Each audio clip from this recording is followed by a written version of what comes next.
Hello, everybody. It is Michael here from My Retirement Trading. And today we have a very special guest back by popular demand, Jesse Franklin. And we're going to talk about time in the market or buy and hold versus timing the market. But before I get into that, I must state that none of this is financial advice or a recommendation, and it is for entertainment purposes only. Let's welcome back Jesse Franklin. Hey, Michael, thanks for having me back on. It was fun last time. We got to have a little chop session, so I appreciate you calling me back on. Yeah, I mean, it was such a great time last time. I just couldn't wait to get you back on. So it just seemed like it was just a few weeks ago. So anyway, Wasn't too long ago. yep.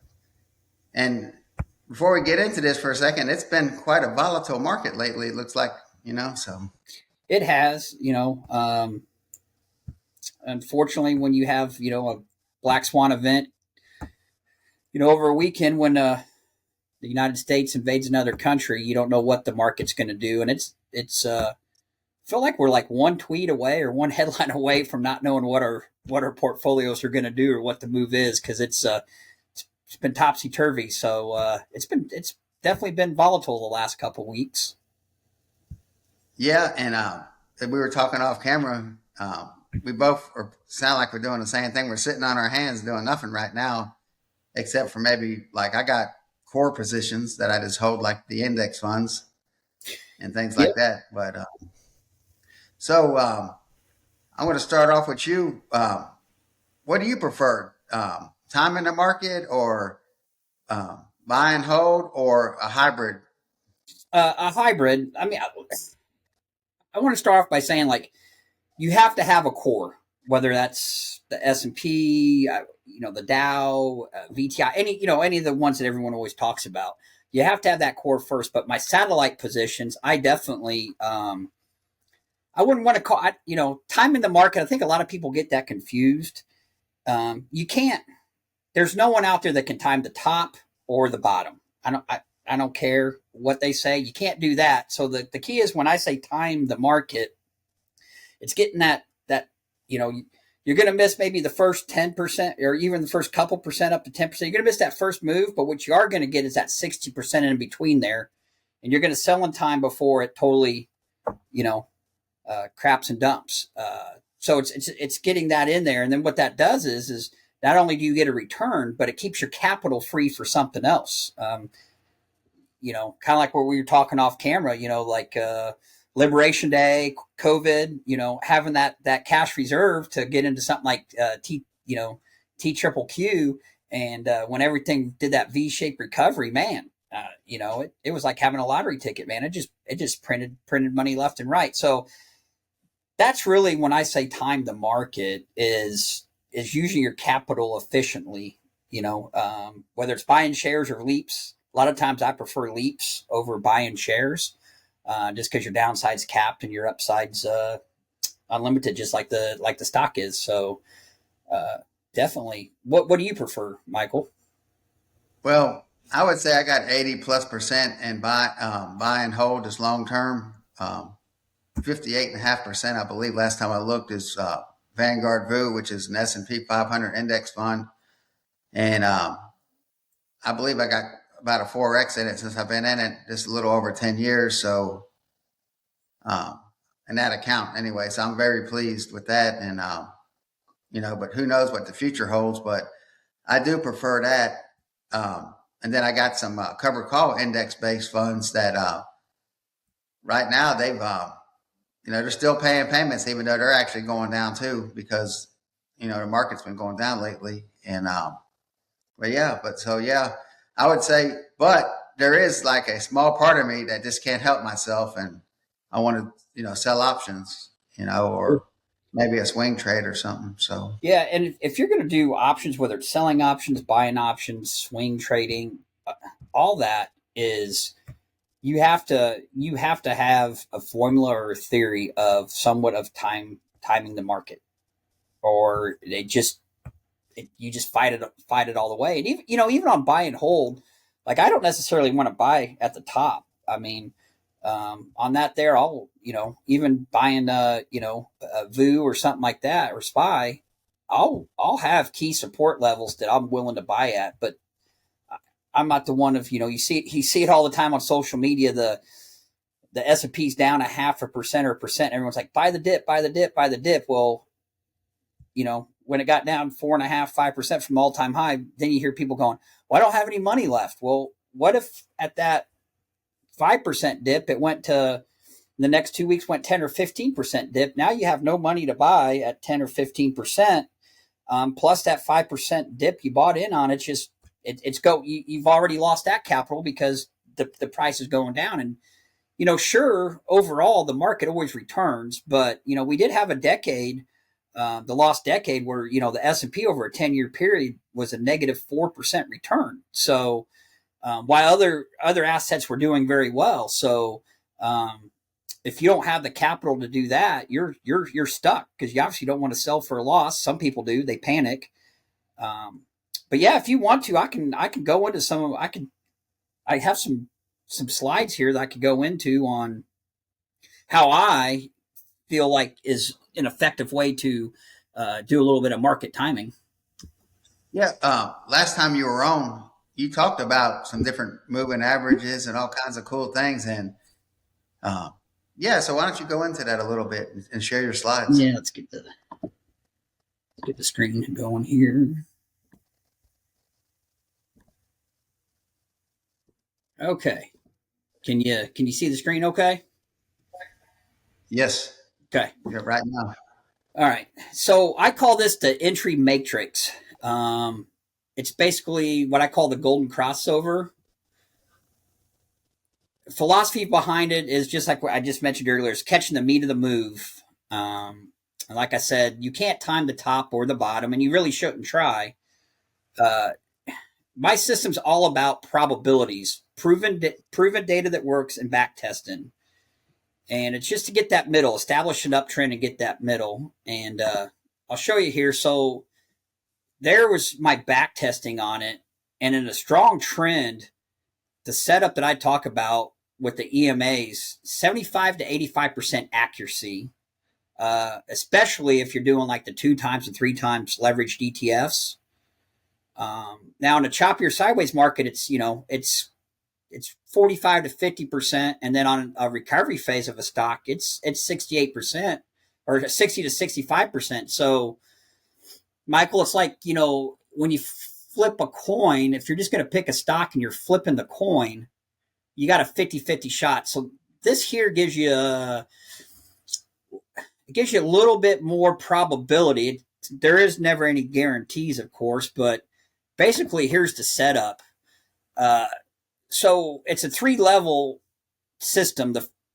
And I'll show a chart here in a minute. So basically it's the price needs to be above the 50-day EMA. And kind of the trigger is when the 10-day crosses above the 20-day EMA. That tells me confirmation.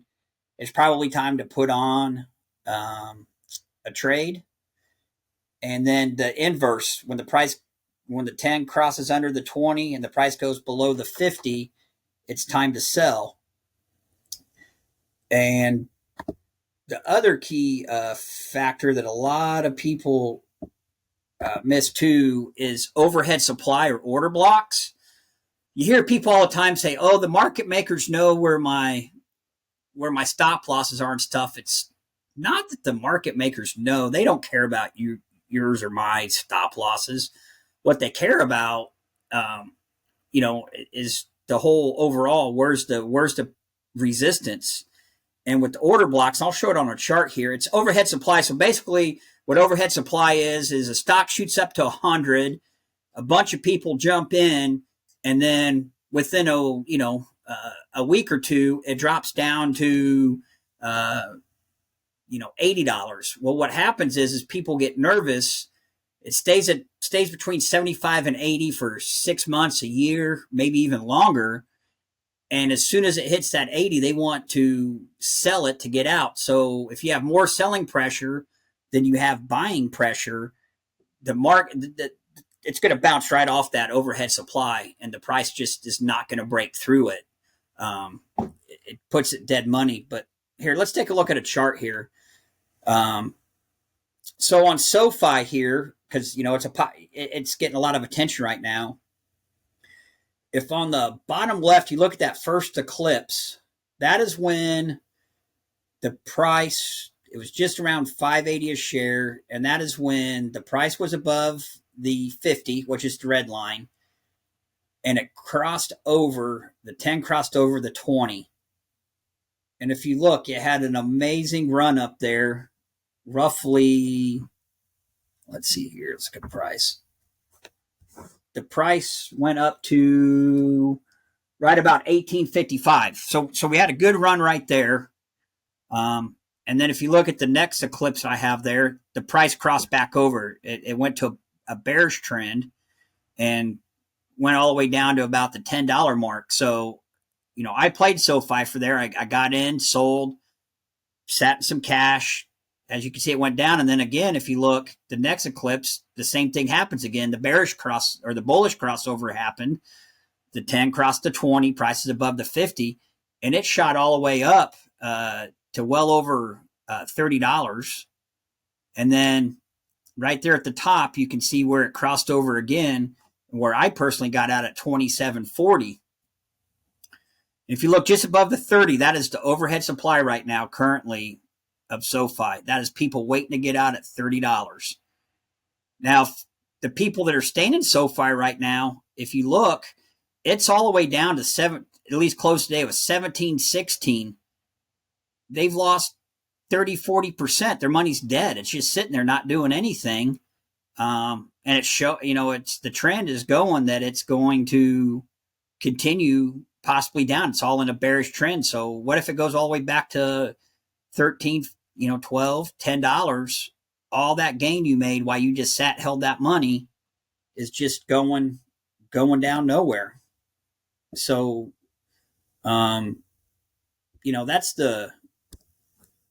that's really the meat and potatoes of it. So you wait to the EMA. That's the exponential moving average, something like Yes. that. Yes, exponential moving average. That takes out, like some people talk about the SMA, the simple moving average, but it brings a lot of static in there. So that EMA kind of takes the static out of it, the noise.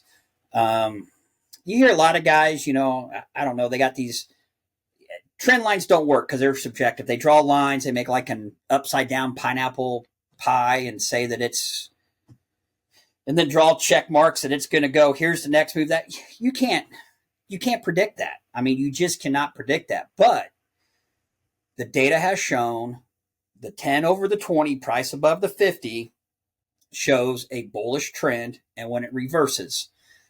And then what I do, like on my leaps, I will use what's average true range, the ATR. It's a chart on there that basically it's over 14 days what the average move is of the stock.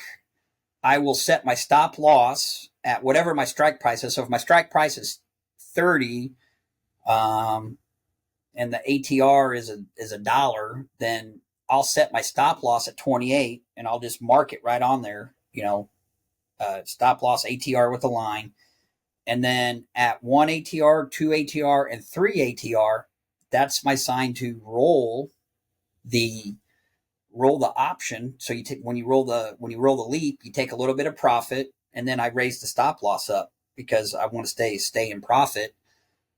If I'm not rolling, if I'm just holding it as a swing trade, then I might take, when it hits the first or second ATR, I might take 50% off the table, and let the rest go. You always want to let your runners run until you get a reverse signal. But then the nice thing about using the ATRs is it gives you a set of rules, not because we've all been in that position. Do I sell? Do I keep it? Well, if your rules are the ATRs, then it kind of takes the emotion out of it. All right. So, yeah. So, okay, your stock or ETFs above the 50-day moving average, So, yes. EMA, and then you got your 20-day, and when the 10-day crosses through it, going downward, you sell. Yeah. and it comes back through it on the other side going upwards, then you would buy with your strategy the way that you do it. Yeah. So once the 10 crosses under the 20, I'm going to start watching for confirmation on the daily chart, not the 4 hour, but the daily. And then once it looks like that price goes below the 50, I'm gonna sell my position. That's a sell signal for me. I'm gonna watch it, keep confirmation. Once price starts creeping above the 50 EMA and the 10 crosses over the 20 EMA, I'm gonna wait for confirmation on the daily chart. Be patient, and then that's when I'm going to enter the position again and just monitor it from there. And then same thing with the order blocks. If I'm getting close to an order block, 1% away, I'll probably take my position off, because unless there's high volume, I mean, you can watch the volume, but typically it takes a lot of volume to push through those order blocks where those sell orders are. Usually what pushes them through is there's some kind of news that came out, some positive news, maybe around earnings. They had a positive earnings report. It might be enough people buying versus selling to push through it. But it takes a lot to get past that order block. So that's kind of what I do, is just catch that meat in between, and then if I don't see something I want, I just sit in SGov, sit in cash, and wait for it to happen. At least I'm getting a risk-free rate then, return of whatever SGov's paying right now, 4.35, 4.45. Getting something on the money, it's better than sitting something that's down 15, 20% and just dead money there that you can't do anything with. Yeah, I kind of like that. I might look at that myself next time when I have time, just to see what I'm trading. Because like when I do T triple Q trades, I wait till a very red day. And just to be honest with you, lately, like say like if it's at was it 50 and it's down to 45, I might sell at 40 about a month away, and just kind of hoping, but it's red, so it's, and so then my risk would be my strike price minus what the premium. But Correct. Yeah, and I would so say doing any of the triple leverage, don't use any technical analysis on the triple leverage, because they rebalance at the beginning of every day, or at the end of every day. Use the actual chart. So like the T-tip triple Q, I use QQQ. If I'm going to do a leverage on SPY, I'm going to use actual SPY, or the index that it's tracking. It gives you a little clearer picture, because those triple leverages don't give you a true clear picture, Michael, of what's actually happening. The fact that they reset at the end of every day, so it can do you static. you use the VIX at all? There's a lot of people that talk about the VIX. Here's the issue with the VIX. The VIX is forward-looking 30 days. So time you see that VIX move, you're already late, because it's based on and unless you're trading options, the VIX as far as an index goes or anything else doesn't matter. It's a leading indicator, 30 days, based on the main thing the VIX is based on is the call to put ratio on the market, on the SPY. That's what makes that VIX. Now, we do know as the VIX goes up, volatility does get higher, but you can't predict what the market's going to do on the VIX, especially a 30-day, forward looking. Honestly, if you really want to see what you think the SPY is going to do the next 30 to 40 days, look at the futures market, look at the next month out contract or 2 month out contract, and see what those are trading at. And that's going to give you a better picture of possibly where the market's going to be. And that can always change too.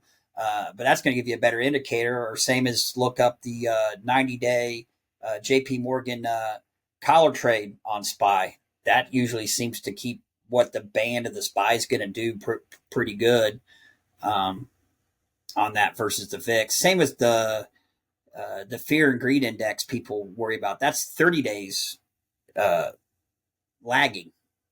And that's all based on 7 different factors in there, like junk bonds, put call ratios, how many stocks closed at a high on a low. If you're using those, you're either late, you're early. It's just not a. They're just there, to be honest with you. Yeah. I've seen some people doing something, and I've been trading options for quite a while, but I've seen something in the past year that they call it the expected move, Mm-hmm. where they say it's trading at 50 and they'll have some kind of app or whatever, and it'll say the expected move could be like, say, 57 or 43 on, Yep. and then, And the expected move is pretty fairly accurate. It's all based on. It's usually typically just like I talked about. It's based on a collar trade. Bar charts has it for every ticker. You can look up what the actual option is, how many days out it is, and what the expected move is. Um, Once again, it's expected. It does. It's not guaranteed it's going to do that. But we all know that the options in the futures market's kind of what controls the what a stock or an index does. So I'd even take the expected move, use that more than I would use the VIX or the Fear and Greed Index. To be honest with you. yeah, like you were talking earlier, like, or I was talking to, like, nobody has a crystal ball. We don't know exactly what it's going to do. We're just like with technical analysis, it's expected. You expect it to do a certain thing, but That's it may correct. not. It may not work out the way you want it to. No, I mean So that's why it doesn't show 100. When I show the numbers, it doesn't show 100% probability, but it's a higher probability versus flipping a quarter. Um, right, so I look at that way. I look at everything in probabilities. I mean, if guys bet on sports, bet on horses, they're all betting on probabilities. There is no guarantee at the end of the day, but I rather position myself into knowing that I have, I guess you could say, an edge, whatever you want to call it, by using that. I'd rather go with that than my gut or just some trend line someone draws on and says, "Oh right, yeah," because that's not going to tell you anything. I mean, it's in the moving averages. Um, yeah, there's a lot yeah. of different ones to use, but those are the ones that I found to be the most effective for leap options and swing trading individual stocks. I had a guest on my channel recently, and he did something kind of cool during April of 25. I believe it was April, and he bought Sox L Uh huh. like at, I believe, under $10 a share. He didn't buy many; he just bought like 10 shares for fun, and he held it like to the end of the year almost, and it had went up 6 times. Mm-hmm. And he said, "Boy, I wish I could do that trade over again." And yeah, me too. I mean, like, I've always had that. Like, if you love something at $50 or $60, you got to love it at $10. But the psychology is never there. At least I was telling you off camera how I had a REIT that was $90 a share during COVID. It was in a hotel, and when it went down to 13, I just like froze. I could not buy more because of I was just frightened of it. Even though if I had, in hindsight, I would have made a lot more money. But Absolutely. the index funds, which is the buy and hold part, I rode it through it, and it made higher highs. And I rode through the Liberation Day and all that, and tariff scare and all that, and it just keeps hitting higher highs. So I guess that's why I guess I said that's probably my favorite for at least 80, 85% of the portfolio. And then uh, this, like I said, part of me just can't help myself. But I like what you said because off camera you were telling me how you traded T triple Q during COVID and in April of last year. So you probably did really well off that, huh? Yeah, but it's waiting once again for the confirmation that it's back towards an uptrend. Because if you would have bought it as soon as the market started going down, you're buying that all the way down, and that money's sitting dead. So you just hold on or trade something else, and then when it hits there and starts showing confirmation up, yeah, you might miss the first little move, but who cares if it's gonna grow another 80, 90, 200%. That's good enough, right? I mean, you don't need to get every bit out of it. Um, And that's why I say it's impossible to figure out right when the bottom is. If anyone says they can call the bottom or call the top, I'd like to see that repeated. Like you might get lucky once in a while. That's the other thing. Whatever system you choose to use, whether you're using Bollinger Bands, which I use sometimes for my covered calls and cash secured puts, Bollinger Bands and RSI and stuff like that. Whatever you do, whatever system you have to be able to repeat it and stick to it, and also document. Have your back testing, have all your data gathered. If it can't be repeatable and get repeatable results over a long period of time, then it's not a system. You're getting lucky, Yeah. or you're using superstition, whatever word you want to use for that. That's what you're doing. So, that's the key is, and we talked about last time on there, I was trying an experiment of buying, or actually selling, 0 DTE on the SPY. You have a high win rate, but you're not making any money. You're losing money. So, once I documented all that, it's like, well, that's not a strategy. On that one there, I was trying to use VWAP as well, so it didn't work. It was an idea I had, and it didn't work. And it's okay. It's okay if your ideas don't work.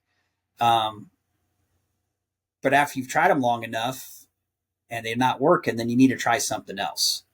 If you do it 5 times and everything goes well, then might be a little bit of luck, might be a little bit of skill, but 5 times doesn't give you the data set over, a couple hundred trades and a couple years experimenting, whatever else, that it's a viable strategy. So you got to have data to make the probabilities work as well.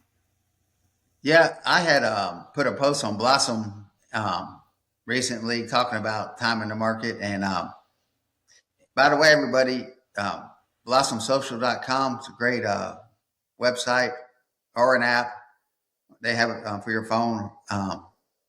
It's a community where you can talk to other investors and everything. And that's where I met Jesse at. And his handle, if you want to look him up on there, is at Pinnacle Wealth with 2 N's, PINNACLE Wealth. So yeah, check him out on there. But yeah, I put a post up there on the Blossom and about time in the market. And I'm like, sometimes I get it right, sometimes I don't. And I guess that's why one of the reasons I guess I still trade options and things like that for me personally is I don't have all the capital that I want. Like if I had plenty of money, I would just throw it into like an index fund and I'm just dreaming of adding some more money to the portfolio by doing options and things. But yeah, if I just had, multiples and multiples of millions, I would just put it in an index fund for my taste, and I would just live my life, and just. Yeah, there'd be nothing wrong with that at all. Definitely. But yeah. If you're sitting on Warren Buffett money, heck, you could keep them in the treasuries like he's doing and still earn what was it, $30 billion or something in interest he's getting. I mean, that compounds forever. But Warren Buffett has said that on his passing, he's got it set up in his will for his wife that 90% goes into VOO and the other, I can't remember if it's VOO or SPY, but basically an SP index, and 10% into bonds, and that was it. But when you're dealing with that kind of money, I mean, you really don't need to do a whole lot to get the income that you need or the return that you need to live through your retirement years. Yeah, I actually recently met somebody in person that they're like 35 years old, and they're selling a business for $10 million. And I mean, clear is what they told me. And the part we were just talking about investments, and they were saying what could I do? And I said, I'd never tell nobody what to do. And like what me and Jesse is talking about, is 2 guys talking. So always do your own due diligence. But none of this is financial advice or recommendation. But I told him I would never tell you what to do, but I showed him like the Vanguard VOO and my experience on it. And he couldn't believe it. Like if he would have had my experience with that 10 million, he'd have $40 million in 10 years. Yeah. And I mean, if it was exactly like it worked for me. And he's like, but why doesn't everybody do this? And I'm like, man, I don't know what to tell you on that. I guess it's because of there's fees and marketing, and people got to make they say what a lot of people say what works best for them as far as their commissions. And he still couldn't believe that, but why doesn't everybody do this? And I'm over there thinking, God, the guy's 35, and say if you put kept 1 million to kind of live off of and left the other other 9, that's 18 million. And, if it worked out like that, but it could easily, be worth a ton of money, Oh, and, absolutely. yeah, but Absolutely. people, they don't, I guess people, I don't know, you can vouch for this probably. I guess people don't have patience, I guess, like on long-term holds. A lot of people don't have patience. I think a lot of people get frustrated too. They start investing and they expect tomorrow that they're going to have $1 million. That's why it's important to get your first 10,000, your first 25, your first 100. But I think a lot of young investors, if we do get a market correction, I think they're going to be in for a rude awakening, because many of these younger investors that are 100% allocated to stock, 100% tech stock, no diversification, no index funds, because we've been in such a great market, and a lot of us that have been around for a long time, we always talk about eventually it's got to bust, right? I mean, the bubble's got to burst. I mean, we've been around through several different, market, and everything's shown. I mean, I thought by now we would be in a bigger market correction than what the market's done. So I think some of the newer that's been investing, really post COVID, they started investing, during COVID or post COVID, they don't know patience yet. We talk about the lost decades that, the market returned hardly anything, and even negative. Everyone seems like a genius in a bull markets for sure, but I think it's going to either scare some people out of money, or they're going to get impatient that their money's not growing. Yeah. And I guess that's why, I don't mind, say I had a 401k through work, having the money in the index fund, like an S&P. You just put money in every week, no matter what it does. I mean, if it's goes down, it helps you, and if it goes up, you're not getting such a bargain on them. But it's just adding up. And if I'm not mistaken, I read that you can put 100 a week in an index fund, and more than likely it'd be $1 million in 30 years. So Probably. I mean, you would have to kind of do a little bit of math. Yeah, probably around $400 a month. Probably realistically, if you did that religiously, 400 or 500 a month for 15 years, and then didn't even touch it, not put another penny in, you'd probably be close to $1 million to 1.2 million, depending on what the market does. Just not adding anything into it. Just the power of compounding.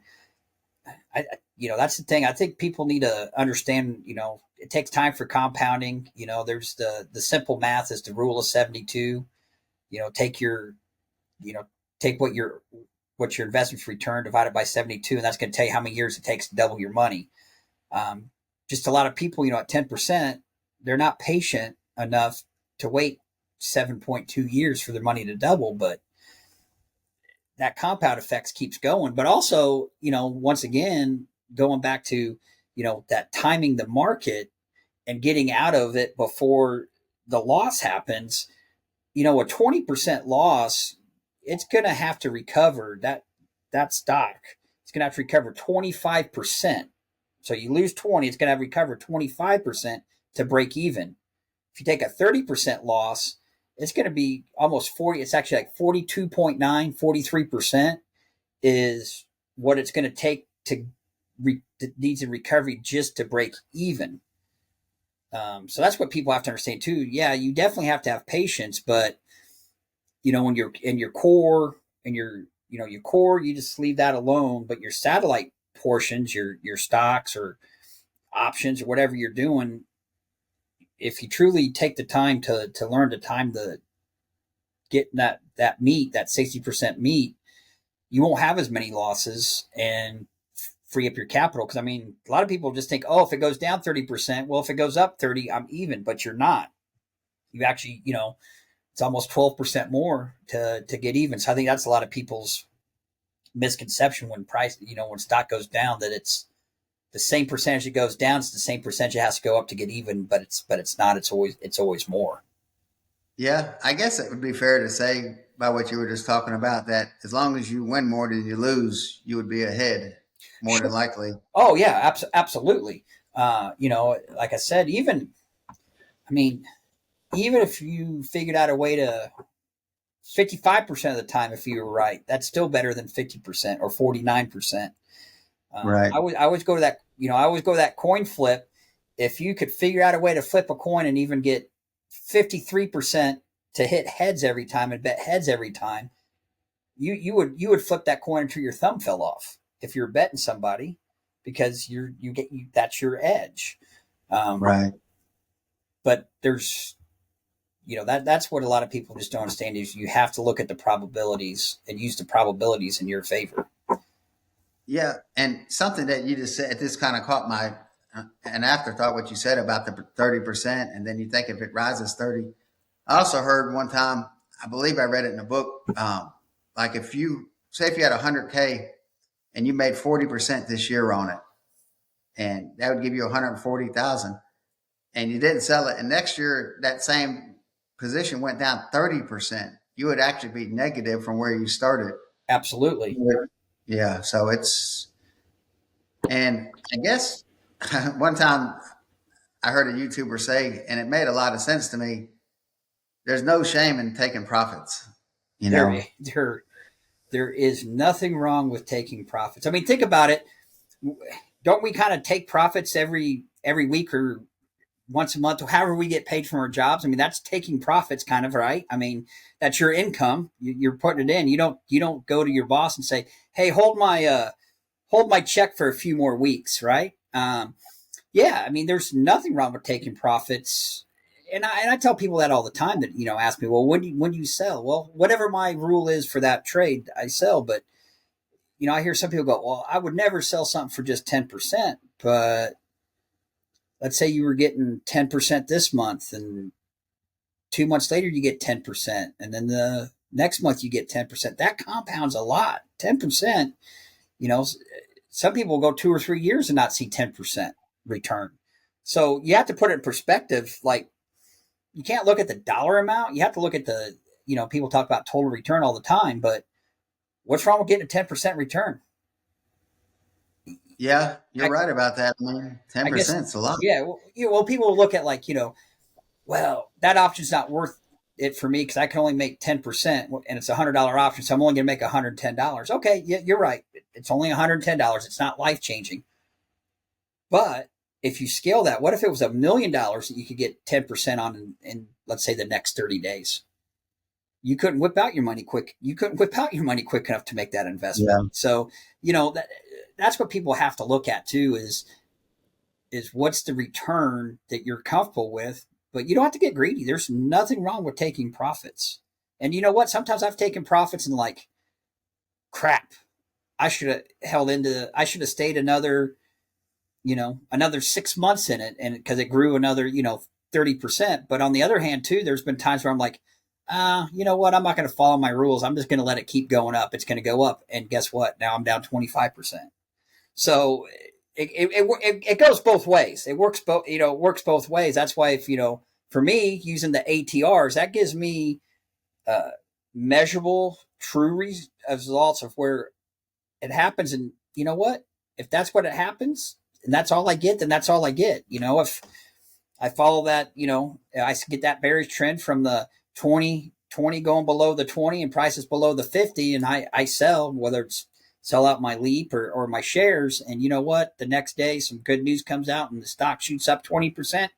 Oh, well, because I followed my measurable rules of doing it, and I got the profit that I was happy with.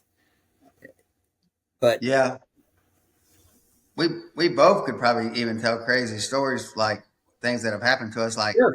one of mine is I had the IBIT ETF. I got it when it first came out. That's the Bitcoin ETF by BlackRock, and it went up a lot on me. Like by October, it was so high, and I was like, my account was at all time highs. And I was actually beating the S&P 500, which would with everything, and at the time. But like this, like I've heard, everybody beats the S&P till they don't. But anyway, That's true. It's very true. but yeah, but I guess I got euphoric. Like, oh God, it's going to go, to the highest highs, and it's just going to keep going up from here. And it kind of pulled back, and I'm like, oh, it's just temporary in my mind. I'm saying this, and looking back in hindsight, I wish I would have took my original investment out, just the original amount. Then I'd be playing on house money at that point. And Yeah, you'd be I playing didn't on the do it. money you earned. So yeah, why not? Yeah, But exactly. I didn't, So now I'm just kind of like riding it up and down, and I guess I don't know. But but if I keep it for 10 years and it say it's worth $500,000 a coin by then or something, then it doesn't really matter. You No, know, it doesn't. But that goes back to, once again, with my rules. If you start going down, you took out your, let's just say you took out your original. Now you have that capital free. Let it go down. Let it do whatever it's going to do, because we can't predict what it's going to do. But then if you would have waited, you say it could grow again, which we know it will. But think about if you cut out that from here to here and you waited till it got here, then you took your original investment back in and it went up to here. Think how much more you would have. right. You The got only thing I can think, capital down here that's down here freed up to do what you want until that starts going back up again. So, it's little theories like that. But yeah, I think Bitcoin will go back up. I mean, Bitcoin's just it's just in a strange time right now. yeah, it's definitely is. It's actually down back to 71, I guess, before I looked before this video came on. But yeah, it's definitely been real volatile and everything. But I mean, if you believe in it, and then like I told you on our last video, to me it's just a lottery ticket. But if I just took my house money, my original money out, then I'd be playing with house money. Then I wouldn't care what it did, to be honest with you. Yeah, let it So ride. Who cares if it goes to zero or if it goes to a million, right? I mean, right, let that point, let your runners run, or let it do whatever, because I guess it's no money out of your pocket at that point. So yeah. Um, could could somebody do with your strategy? And I mean, there's no guarantees on anything, but could you take like a fund and then maybe like an inverse fund of the same fund? so yeah, And you could absolutely. Now like you're talking about like SQQQ, the inverse of NASDAQ, something like that. that, or even Misty and Winter. Now see, on the Misty and Winter though, those are still covered call ETFs though, correct? Right. I Yeah. believe so. I haven't tested on any of those, but I have tested like on SQQQQ. So yeah, definitely. Um, if you get that bearish trend and it looks like it's going to stay bearish, you get confirmation. Absolutely, you could use an inverse and then wait for it to to go back up. I understand there's still going to be some chop. You know what I mean? But Right.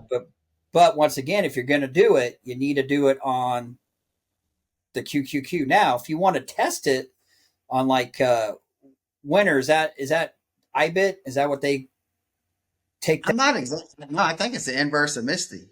I Okay. mean, literally, Okay. They're MicroStrategy. calling it Winter, like crypto Winter, but of so basically an inverse of to MSTR then.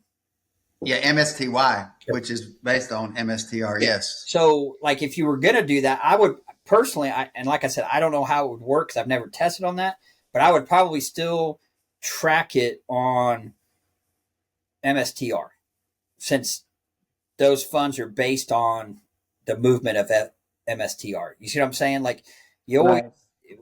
you always want to watch the index, like same as if it was uh you know a leveraged on oil or leveraged or an inverse of oil price.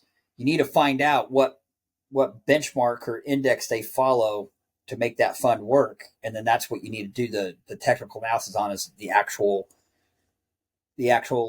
index or benchmark that it's following to get a clear picture, because the leverage and the inverse and even the inverse the same way to get it there, they reset at the end of every day, and there's a lot of noise in those, so you're better off following the true underlying or benchmark that they're using to get there.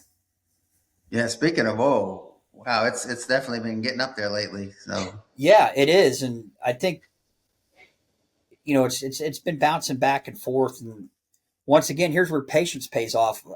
People that bought like Exxon Mobil, Chevron, things like that, they're pretty choppy right now. But you have to realize that the earnings haven't, the profit margins and earnings haven't caught up to them selling 80, 90, $100 barrel oil. We don't know what oil is going to get to. I mean, it can maybe get to 120. It seems like if you look at the futures market, there's a lot of pressure at 120, not to get past there, but it can happen.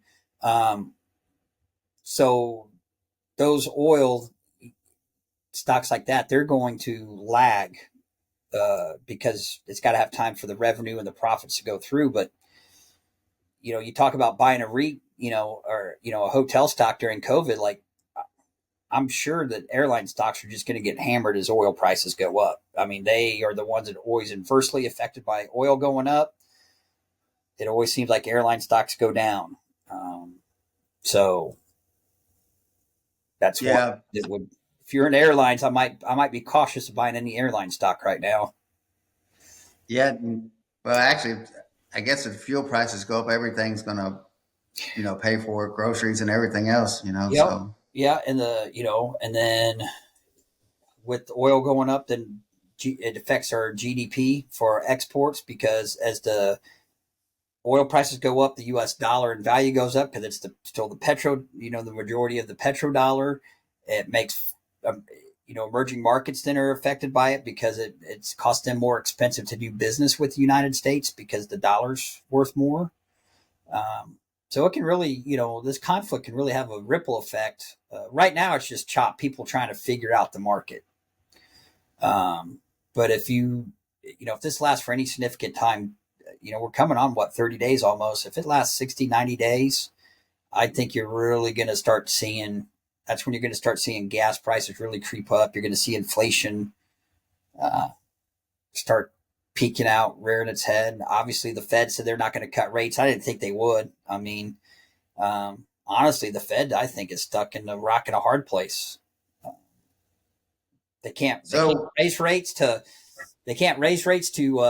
slow inflation, and they definitely can't lower rates right now to create more inflation. So they're kind of stuck with the jobs numbers. I mean, they're stuck. yeah, like I always say, it's just me and you talking on here, but my gut feeling is I feel that we're going to have some more downtrend in the market, and that's why I just kind of quit trading on the options and I'm keeping cash. I'm not saying I won't, but what is your gut feeling? Well, so far my gut's been wrong. I can tell you that. I started the end of the last quarter, 2023. I started rotating into small caps. Started going into some of the defensive plays, because I really thought 2024 or 2025 we would see a correction, and we haven't seen it yet. It's coming. I mean, if you look at the market, the market breadth, the Mag 7's not really leading much anymore. It's kind of lagging, and the other stocks, the other 400 plus stocks, they're actually showing a little. They were showing that they were creating some higher highs, but now the lag, the decliners are beating out the advancers right now. There's more and more stocks that are creating lows than they are highs. So the S&P's been trading over valuation compared to what it always has been. I mean, at one point when it was at its all-time high, I mean, we were trading at multiples of, depending on who you ask or how you figure, you were 25 times to 30 times percent earnings of multiple. I mean, that's high. I mean, that's an inflated market. There's the Buffett indicator, which has been right before the dot-com bubble and the 2008 financial crisis. It's the highest it's ever been. I think it's 230%, which is basically you take the GD. Let me think here. I think it's you take the GDP and divide it by market capitalization, and that number you get is a percentage. And Buffett always said anything over 100 was an inflated market, and it's like at 230. Now, whether Warren Buffett's right or wrong, he's been right twice using that. I think maybe 3 times he's been right on that. That's the way the Warren Buffett figure stuff. So, I mean, you kind of got to listen to him. I mean, he's been a smart, successful guy in investing. So, Yeah, I guess, like what you said earlier, I've heard that same story where when he passes, he would like his family to put 90 or 95% of their money. And I believe it was something like a Vanguard VOO. yeah. And I've always said, if that's good enough for him, that's good enough for me. And I guess that's why that's the bulk of mine is in Vanguard VOO, because no matter what the market does, it goes up or down, I'll just ride that no matter what. And, it pays a dividend and I just drip that. So I'm kind of, dollar cost averaging back into it, so I guess that's why that's probably my preferred strategy. And then, just take a little bit of money and maybe try to hit some nice plays or whatever at higher percentages. But then I guess, you could pay, a bunch of taxes too on things. But I guess if you're making money, it doesn't matter. Yeah, if you're making money, taxes doesn't matter. I mean, I'm down to. I still got to sell a little bit off to get my portfolio balanced, but I'm down to basically 20% exposure to the S&P right now. I made a move a little bit and kind of split it up between emerging markets, just blue chip stocks, small caps, which aren't doing as well as I thought they were, but the higher oil prices and the conflicts not helping the small caps out too much, but that's kind of where my focus has been. And then on energy and metals is kind of. I guess if the interest rates were to have come down, that you probably would have jackpotted with them small caps. Yeah, and I'm holding on to them because I know things are gonna. I mean, typically, even when the small caps recover the fastest, when the market starts seeing turmoil or do better historically. Once again, we're anything can happen, but I'm just looking at the historic data on that. So yeah, that's kind of where I'm at. Blue chips, small cap, emerging markets. And emerging markets are dragging right now because of the oil price. Not as much the oil price, but the price of the dollar creeping up to that 100 mark. And then energy. I don't think energy is going anywhere. Oil, gas, electricity, utility companies, all those right now with the data centers and everything else going on. I don't foresee that ever slowing back down or going down. And then the metals. I mean, between rare earth metals, silver needed for the data centers, copper. I think all that's only going to keep going up in price once we get through this conflict. So, remind me again, what's your largest position? Right now, my largest position is probably in XLE. That's the energy sector of the SPY. Yep, the spider energy sector. So that's my largest right now. Like I said, I've scaled back on the S&P for now. But then again, I could be wrong. But we're due for a correction, and I'm going to go where the other markets got quite a bit of gold, quite a bit of silver as well. Some of the miners. I went pretty much pure hedge of a market cycle changing out to see some turmoil in the broad indexes like the NASDAQ and the S&P. Yeah, and I guess like they always said, there's more than one way to skin a cat. Like I just rather hold the index for the most part. And some people I guess that if the oil keeps going up and everything, that XLE is going to probably pay pretty well for you. Yeah, it will do. I got into it long enough before the oil spike. I'm looking at more the natural gas shortages that we have, the electricity that we're going to need for these data centers. Um, it's we're going to need more natural gas to produce electricity. There's no doubt about it.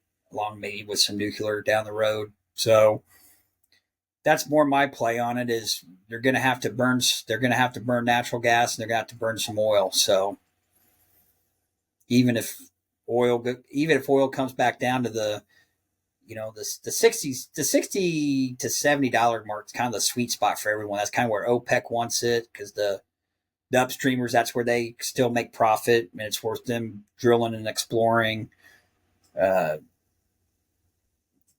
Doesn't really affect the midstreamers. You're paying them to move it through no matter what. But that's about when it flows, I guess you could say, neutral. That's when they know that stuff's always flowing.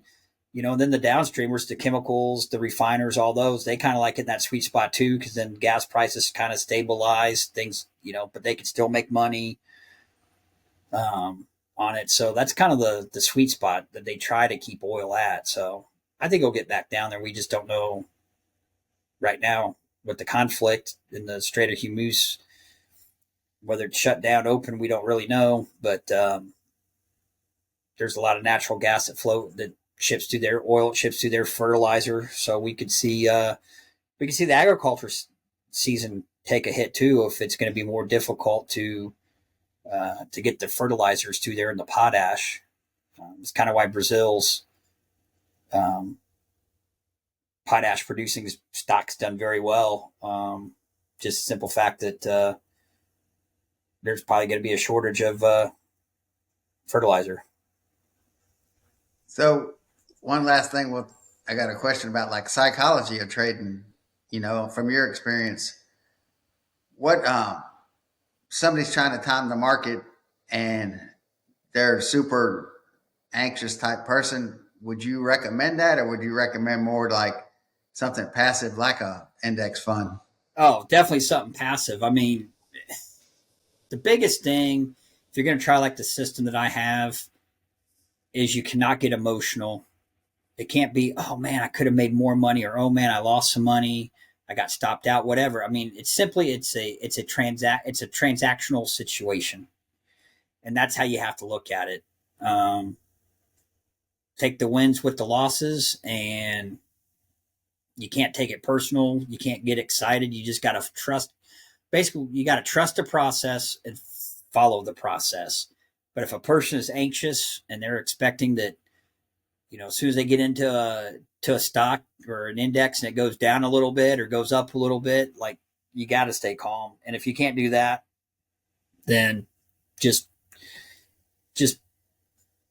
buy the index.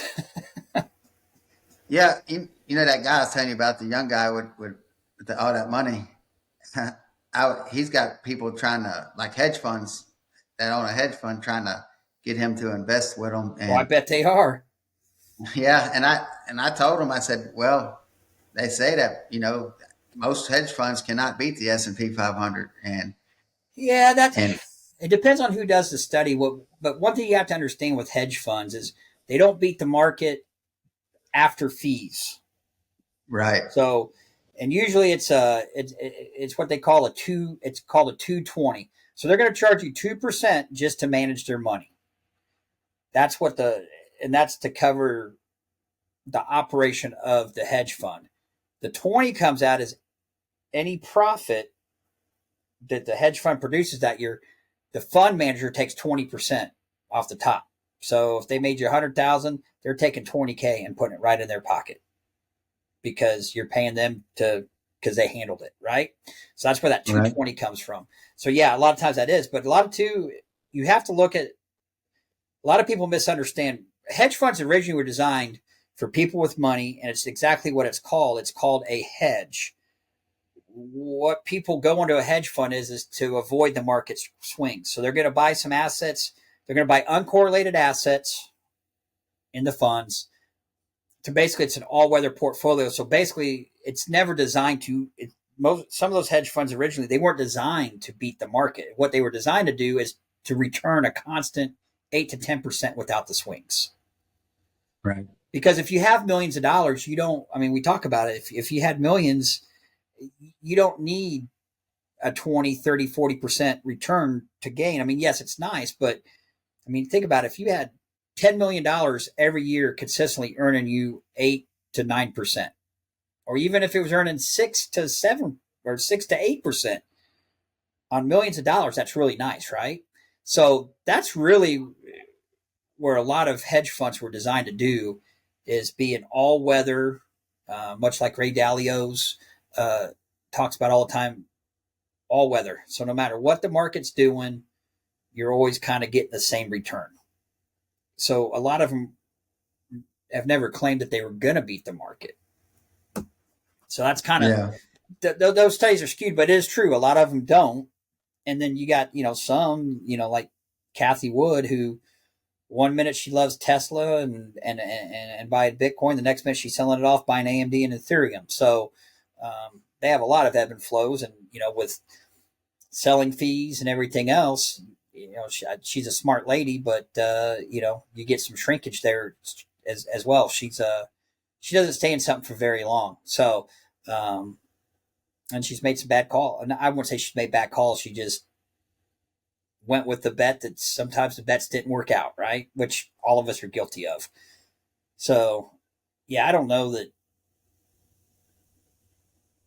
he needs to go with the hedge fund. He's just got to decide that on his own, but it's expensive. Yeah, that's what I told him. It's expensive. It's expensive to invest in a hedge fund for sure. It's definitely the hedge fund always wins. Well, at least they're getting 2% of your money. They might not get the 20% if they don't produce a profit, but if they do, they get paid. They get paid first before you do. So it'd be cool if he put $1 million with them and then put $1 million in something like VOO and see what happens over 5 to 10 years. He has. My money probably based on probabilities, VOO would probably, unless we had a very down market, VOO would probably outperform the hedge fund. Absolutely. Just because of how most hedge funds are set up. It depends. There's so many hedge funds now. It's kind of just a common term thrown around when really all it is more private equity funds than it is that's run like a true hedge fund. That's just kind of the generic name now that they've put across all the private funds out there. Yeah. I mean, you know a lot more about most of this stuff than I do. Can you talk about the private equity a little bit? Because I've heard he was telling me that they claim they invest in private equities too. Mm-hmm. And I'm trying to figure out exactly what that means. Yeah. So the audience might want to. Yeah, there's different private equities. Like the ones you hear a lot, like Blue Owl, they're a BDC. So they pull private money. So I come to you, Michael, and I say, tell you what, give me $10 million and we're going to loan money to OpenAI. I'll give you 6-7% return on your money. And then I turn around and I loan the money, knowing a bank won't loan it. And it's on something like that, it's a higher fee to loan them the money, or you get a percentage of shares in the company to where if they go public, then that's where you make your money. I mean, Goldman Sachs, they're known for, being that. But yeah, and then some private equities, they say, hey, let's pull our money together and we're going to go buy a chain of restaurants, or we're going to buy a chain of multifamily apartments. So all private equity is, it's the money isn't coming from the stock market or from public investors. It's coming from private investors. And there's some rules behind that too. Like the SEC requires it's called an accredited investor. So for someone to even invest in private equity, you got to have they call it, which I don't say how this says that you're a more smarter investor, but you have to have $1 million in assets, $250,000 more in income, such as that, as being an accredited investor. But the thing is historically across the board, private equity, most people invest in private equity see about a 15 to 16% return every year. Yeah. So that's all private equity is. It's a bunch of guys pulling their money together. People pull their money together to make some sort of purchase. Like the popular ones that people have heard of is private equity bought Sears and Kmart, if you remember way back when. And And then they, sold off, and how they made money on that deal is they sold off the intellectual property of Sears, like the Craftsman, the Kenmore. They sold all that off, and that's where they made their money. And then any of the liquidations of the merchandise. Yeah. So I appreciate you explaining that because I was curious myself, yeah, like, I guess like, if I had a lot more money, I would definitely just, I wouldn't even trade the first option. I would just yeah, buy the index funds. But part of me wants to try to keep building it. So I'm going to keep going, like I said, probably 80, if you count the cover call ETFs because they're index based, I would say probably 80 something percent. I mean, I might be wrong. I never really just figured it out, but 58 and a half on VOO. But I'd probably say at least 80, 85% in index based for me. And that's passive, because I'm not touching that stuff except receiving the payments. sure. And then a little bit of option. And it sounds like when you trade your options, do you stagger? Like what I mean by that is, do you test your theory a little bit, like with a smaller portion, and then if you get confirmation, you keep adding to it, or? Yeah, I'll do that, but I always have a rule too. Like if I'm looking at multiple different setups that I want to do, whether it's silver, gold, leaps, or whatever I'm looking at for leaps, as I'm looking at my different, 10 or 15 items on my watch list, I will always, before I put more risk on the table, I will reduce my risk. So in other words, I may take a trade off before I put another trade on. That way I don't have as much risk on the table. And then, like, really, to be honest with you, I haven't traded any options I didn't do any last week and none this week. I've sat on my hands. But when the market's this volatile, also, I start looking at my risk reward ratios. I kind of change it a little bit because I want to put even less risk out there because we don't know what the tweet of the day is going to be or what the headline of the day is going to be. And it can really, and right now it just seems like everything's headline based, right? Because of the conflict. So, one headline can send something either way. I mean, look. I mean, just look at the regular indexes. Look what the S&P's been doing the last couple weeks. It starts out green, goes red. It starts out red, goes green because there was, a positive or negative said. So, I think it held up better today than what I thought it was going to with Powell speaking and the rates not getting cut. But the rate cut was already, not having a rate cut was already priced in, I believe. But Yeah. But you just don't know when Powell's speaking. You don't know if people get spooked by what he said. You could see a dump in the market. So it's definitely not the time to be putting more risk out there. That's for sure. So Jesse, everybody can reach you or see what you're invested in on blossomsocial.com at Pinnacle Wealth. And I'll have a link for Jesse's in my description for that. I'll have like the Blossom Social at Pinnacle Wealth, Jesse Franklin. Like I said, backed by popular demand because it's always a pleasure to have you on. Really enjoyed it. And you can definitely, I learned some stuff from you, and I'm going to take your technical analysis and try it out myself. And maybe we can come back and do it again sometime. Yeah, I would love to. I'll come on anytime you want me to. But and if you have any questions, reach out to me. You know how to get hold of me, so I'll be happy to answer any questions for you. Well, with that being said, I'd like to thank Jesse again for coming on here. Yes, thank you. And check him out on blossomsocial.com. And until next time, I'll catch you all later. Have a good evening.